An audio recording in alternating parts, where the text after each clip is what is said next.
Ô gente, e o resultado do tênis, que foi feita a borrachinha ficou assim, ó.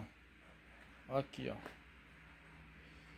Era para fazer um pé só, mas daí eu achei por melhor fazer nos dois pés, porque aí serve de desenho.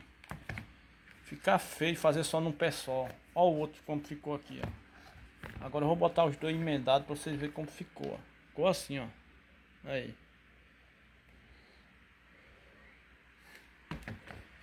Recuperei a borrachinha do tênis do cliente.